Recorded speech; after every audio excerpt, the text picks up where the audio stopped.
Hey guys, welcome back to Contest Prep University. I'm Joe Klemczewski with Adam Atkinson. We are in episode 5 in the series on creating the best syllabus for your contest prep. And talking about planning, we've been on this rut for the last couple episodes. We need to plan for calorie modulation. We need to help you understand as a client, or maybe as a coach helping clients, that there are times when you need scheduled diet breaks, and these come in many, many forms. We've even done some episodes on this, Adam.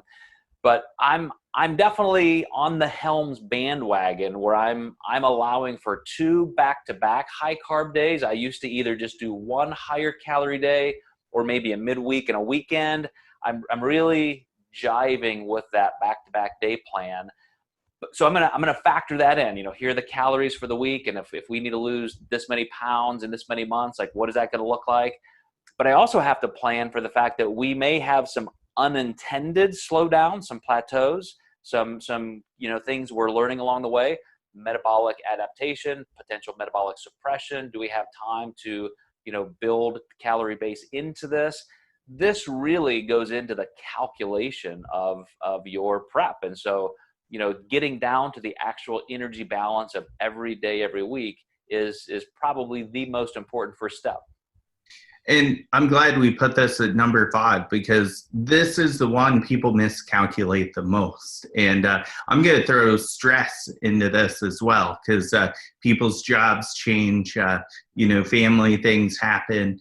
And you just get people who are really in a sympathetic dominant state, and it really affects their prep. So, what does that look like?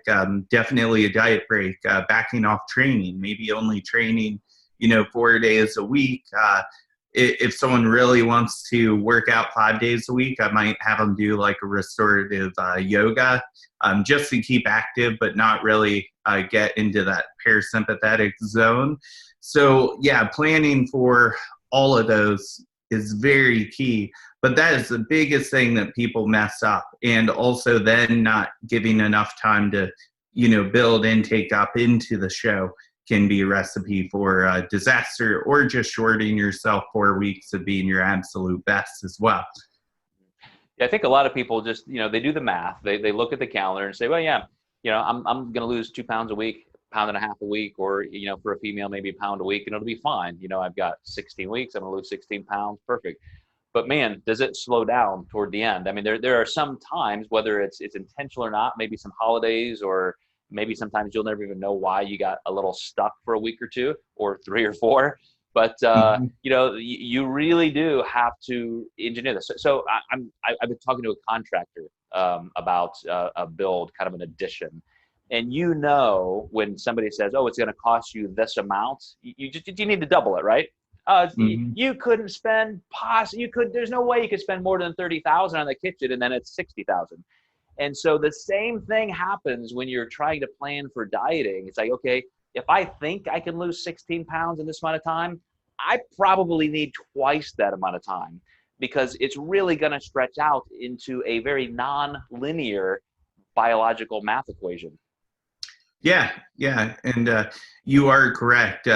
Typically, when you look at what a client's time frame is in their mind on getting from point A to B, a lot of times it's way shorter than what it actually takes. And that's something with inquiring clients that's really hard. I want that client, but I also don't want to tell them something that's not true to get them aboard with me, because that's just not going to work out for anyone. So I have people that turn their heads when I say, well, you think 12 weeks, I think 24. And, but that really is the truth. And then sometimes they end up reaching out to you after 12 weeks and said, Coach A said they could get me here, and now I'm seeing that you had calculated this much better than they did. Yeah, it really is important just to make sure that you're giving yourself those buffer spaces in there for true diet breaks, for unforeseen instances where you may have a slowdown. But that's got to be part of that overall planning. And now that we're going to be tipping over to the backside of this top 10 for everything you need as a syllabus, stay tuned, and we'll start covering some things in a little bit more fine-tuning manner.